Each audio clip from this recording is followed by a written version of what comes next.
como uma comunicação inadiável. Senhor presidente, senhoras senadoras, senhores senadores, o governo federal acaba de anunciar uma decisão que já era esperada, anunciada, de que a presidente Dilma Rousseff não vai mais aos Estados Unidos. Brigar com os Estados Unidos na situação em que aquele país se encontra é fácil, muito fácil. De ladeira abaixo, a economia exaurida, um presidente da República não aprovado pela opinião pública, lá embaixo nas pesquisas, é facílimo. E a decisão, todos nós sabemos que não foi dela, foi do ex-presidente Luiz Inácio Lula da Silva e do marqueteiro que manda neste país, o João Santana. Então, lamentavelmente, um episódio eleitoral domina, mais uma vez, uma decisão importante do Brasil. Ela deveria ir para lá, enfrentar as coisas, dizer aquilo que o Brasil quer dizer. O Brasil condena essa espionagem, mas não para que a presidente da República dele tire proveito há mais de um ano da eleição, e quem viver verá no guia eleitoral, no chamado programa eleitoral dela, a exuberância, a coragem dela, que não teve para enfrentar Evo Morales na Bolívia, teve para enfrentar um presidente fraco como o dos Estados Unidos.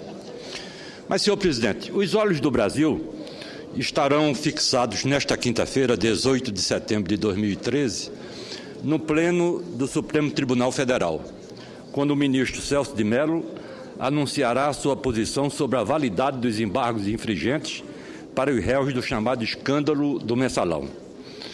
É tão simbólico que a palavra embargo também signifique, segundo os dicionários, aquilo que impede, embaraça, empecilho, obstáculo ou dificuldade, e que infringente signifique desobedecer, violar, transgredir e desrespeitar. Vale ressaltar que todas essas palavras têm um conteúdo negativo, e não poderia ser diferente. Não tenho dúvidas de que a decisão tomada pelo Supremo Tribunal Federal pesará enormemente para consolidar ou não a imagem positiva que o Supremo construiu no seio da opinião pública desde que esse julgamento histórico teve início no ano próximo passado.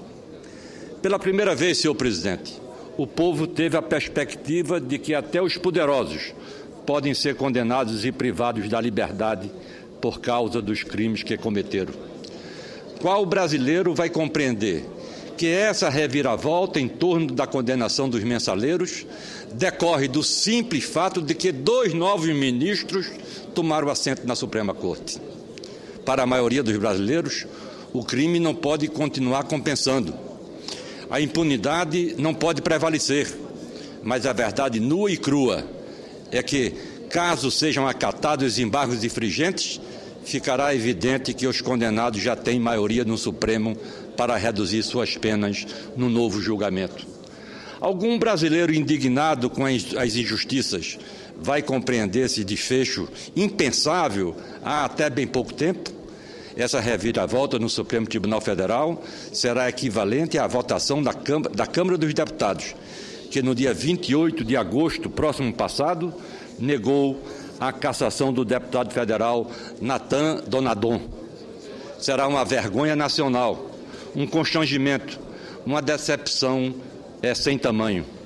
Como escreveu sensatamente o jornalista Merval Pereira, que vem acompanhando de perto todo o julgamento, abre aspas, o Supremo Tribunal Federal está a caminho de perder a confiança do povo brasileiro, que passou a considerá-lo um sustentáculo do sistema democrático, imune a influências externas, a partir de sua atuação desassombrada no julgamento do Mensalão. Fecha aspas.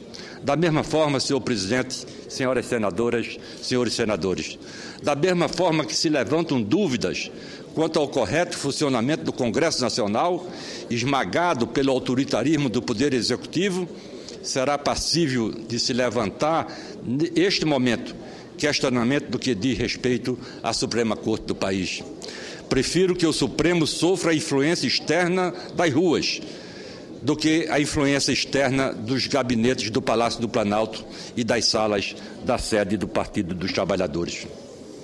O que está em jogo, senhor presidente, senhoras senadoras, senhores senadores, não é a falsa polêmica sobre se é certo ou não o Supremo Tribunal Federal está sensível ao que deseja a maioria da opinião pública brasileira. É ilusão acreditar que um julgamento emblemático como esse possa ocorrer apenas sustentado por detalhes jurídicos e especificidades técnicas. Senhoras e senhores senadores, existem julgamentos e existem julgamentos, entre aspas. Os primeiros, sem aspas, entram para a história pela porta da frente, pelas razões que fizeram e fazem a civilização humana progredir, evoluir. E existem os outros julgamentos, aspiados, que também fazem parte dos acontecimentos históricos, porém pelas razões inversas, como lembranças amargas daquilo que o ser humano precisa deixar para trás, que é a antítese do que representa a justiça. A impunidade dos poderosos foi uma das principais razões das manifestações que tomaram as ruas do Brasil no último mês de junho. E o que se viu em diversas oportunidades foram elogios ao trabalho que o Supremo Tribunal Federal vinha realizando para acabar com a máxima de que os políticos e pessoas influentes jamais são punidos.